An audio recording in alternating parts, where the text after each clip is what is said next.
All right, let's talk about why you could drive all the way home from work and barely remember doing it.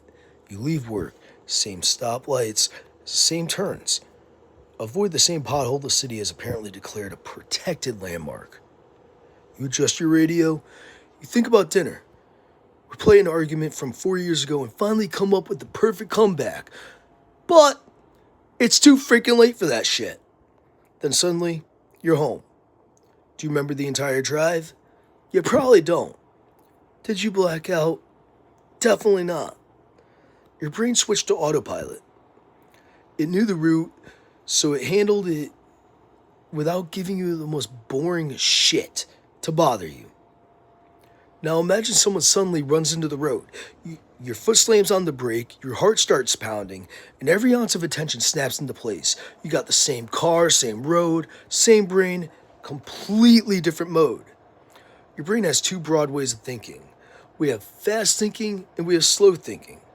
Psychologists often call them System 1 and System 2, but that sounds like two software updates nobody asked for. So we're going to keep this shit simple.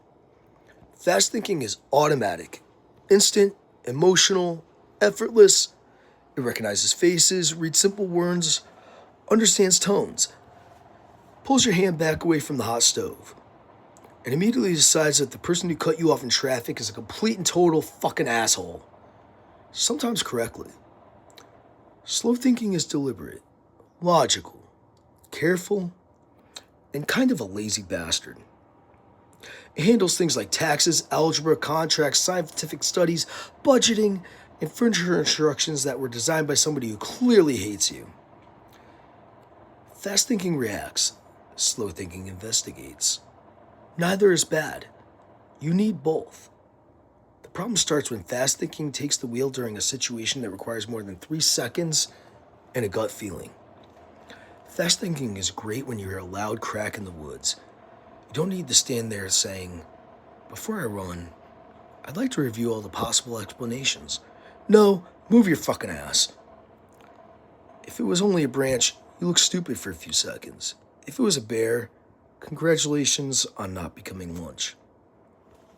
Your ancestors survived because fast thinking was paranoid as hell. But modern life is different. Most of us aren't dodging saber-toothed tigers. We're dodging scams, fake headlines, bullshit advertisements, bad investments, and some guy in TikTok explaining medicine from inside his truck. That is where fast thinking gets dangerous. You see, doctors hate this one weird trick. Fast thinking says, "Oh, forbidden knowledge." Slow thinking says, "Which doctors? What trick? Where's the damn evidence?" And why do all these supposedly furious doctors keep appearing besides ads for belly fat gummies? Fast thinking clicks. Slow thinking asks why the website looks like it was designed during a gas leak. Your brain also loves easy answers. What is 2 plus 2? 4. You didn't even have to think about that. Now solve 37 times 48. Suddenly, your brain is acting like you asked it to carry a refrigerator upstairs. You can actually feel slow thinking turn on. It takes effort. That's why your brain avoids it whenever possible. Your brain is like a phone battery. Fast thinking is battery saver mode. Slow thinking is editing a 4K video while running 12 apps and arguing online with somebody named ParrotWolf1776. Your brain can do it. It would simply prefer not to. This creates something psychologists call cognitive ease. When information feels familiar, simple, and easy to understand, your brain tends to trust it more. That becomes a huge problem when false claims get repeated. You hear something once and think, "That sounds questionable." You hear it 10 times and think, "I've heard that before." You hear it 50 times and suddenly, everybody knows that. No. Everybody repeating the same bullshit does not magically turn it into evidence. A lie with good branding is still a lie. Your first impression works the same way. You meet someone quiet. Fast thinking says they're rude. Maybe. Or maybe they're shy. Nervous, exhausted, having a terrible day. using every muscle in their body to avoid farting in a silent room, which we've all done before. You don't know. Fast thinking hates empty spaces, so it fills them with stories. Slow thinking says, maybe I don't have enough information yet. That sentence alone would prevent half the unnecessary arguments on Earth. Scammers know exactly how fast thinking works. That's why everything is urgent. Act now. Final warning. Only 3 minutes left. Your account will be deleted. This opportunity ends tonight. Apparently, scammers operate like the building is on fucking fire. They need you panicked because panic is fast. Slow thinking is dangerous to them. Slow thinking checks the email address. Slow thinking reads the fine print. Slow thinking asks why the IRS wants gift cards. Slow thinking notices that the message from Amazon Security came from an address that looks like a cat walked across the keyboard. This is why one of the best critical thinking skills is simply pausing. Not launching a federal investigation, not stopping every 5 seconds. Ask, what evidence do I actually have? Am I reacting emotionally? Am I assuming?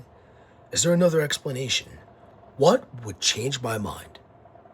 That tiny pause gives thinking a chance to enter the room before fast thinking sets the curtains on fire. Someone cuts you off in traffic. Fast thinking, what a fucking asshole. Slow thinking, maybe they didn't see me. Maybe they're rushing to the hospital. Maybe they are, in fact, an asshole. Slow thinking does not guarantee a nicer explanation. It simply admits that you don't know yet. But slow thinking has its own problem. You can overuse it. You walk into the store and see whitening, gum repair, charcoal, enamel protection, sensitive teeth, extra mint, Arctic mint, and mint so aggressive that it can remove rust from a truck while you look at toothpaste. Now you're standing in an aisle, reading ingredient labels like you're choosing a kidney surgeon. That's analysis paralysis. Critical thinking does not mean thinking forever. It means thinking enough. A mortgage deserves slow thinking. Suspicious email deserves slow thinking. A miracle cure deserves slow thinking. Toothpaste does not really require a 3-hour investigation and a whiteboard. So how do you know which mode is in control? You ask yourself, am I acting or reasoning? Do I know this or does it just feel familiar? Am I being rushed? Do I have evidence or just a strong feeling wearing a fake mustache? A headline says, scientists discover miracle cure. Fast thinking. Finally! Slow thinking. For what? Which scientists? How many people were studied? Was this tested on humans or did 12 mice have a weird Tuesday? An email says, your account will be deleted unless you click now. Fast thinking. Oh, fucking shit! Slow thinking. Let me open the official app instead of clicking the suspicious little landmine. A friend says, my cousin made $100,000 trading crypto. Fast thinking. How the hell do I get in? Slow thinking. How much did they invest? How many people lost money? Is it normal, or are we hearing about the one winner while the losers quietly eat ramen in the dark while crying? Someone says, this investment is completely risk-free. Slow thinking. If it's completely risk-free and incredibly profitable, why are you begging strangers to join instead of becoming a billionaire in private? One good question could destroy a shocking amount of bullshit. Fast thinking is not your enemy. It keeps you alive. It lets you function. It helps you recognize danger, faces, voices, and whether someone is angry before they start throwing things. Slow thinking helps you evaluate evidence, solve difficult problems, and avoid spending your life savings on a man posing beside a rented Lamborghini. The goal is not to eliminate fast thinking. You couldn't. The goal is to recognize a decision deserves more than your first reaction. Danger in the road, react. Suspicious email, pause. Huge investment, pause. Political headline designed to make you furious?